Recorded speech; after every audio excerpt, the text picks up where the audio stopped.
Kata Allah, wa tazawwadu fa inna khairaz zadit taqwa. Berbekalah kamu pada saat Anda datang ke suatu tempat atau negeri dengan bekal takwa.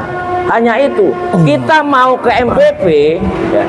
Kita mau ke MPP, saya yang dari Jogja mampir Brebes sebentar, kemudian ke MPP, itu harus mempersiapkan berapa besar etol yang saya harus siapkan. Kalau kira-kira etol saya kurang dari apa yang menjadikan tarif tol, maka saya akan mendapat kesulitan. Pasti itu. Ya.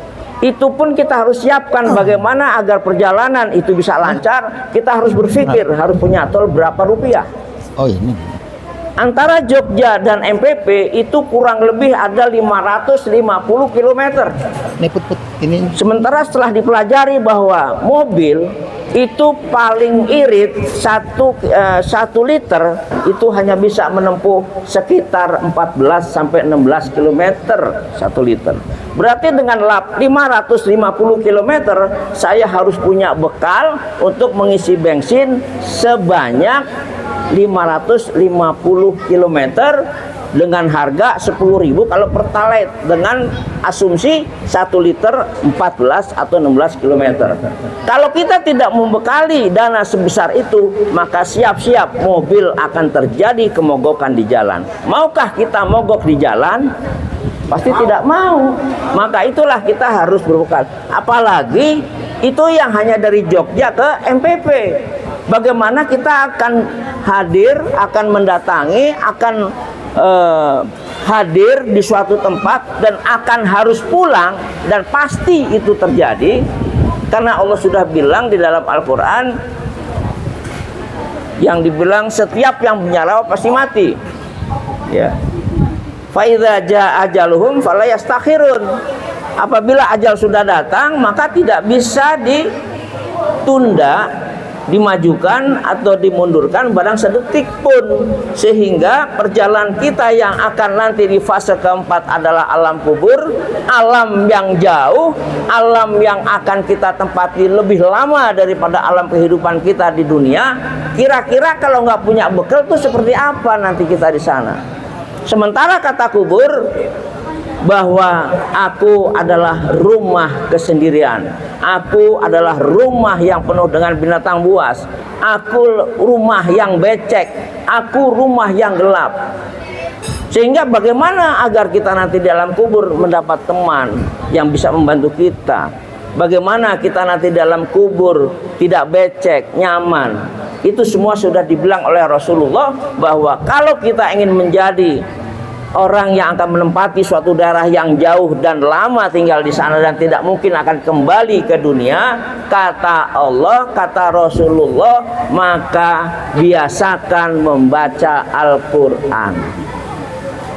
Al-Quran kita baca secara konsisten, tidak perlu 1 hari 2 juz, 1 ayat, yang penting dibaca setiap hari. Entah tuh habis subuh, entah tuh habis, tergantung kemampuan kita dan bisa memilah kapan waktu kita baca Al-Quran dengan efektif. Itu adalah salah satu wasilah, salah satu syafaat nanti apabila kita ingin mendapatkan teman di alam kubur, di mana alam kubur adalah merupakan fase keempat daripada kehidupan manusia, sehingga kita perlu bekal yang harus kita persiapkan sedini mungkin. Jangan ditunda-tunda lagi. Saudara sekalian yang berbahagia, memang masalah akhirat itu adalah penting. Kata Allah dalam Al-Quran bahwa dunia ini adalah tipuan, dunia ini adalah permainan, dunia ini adalah perhiasan.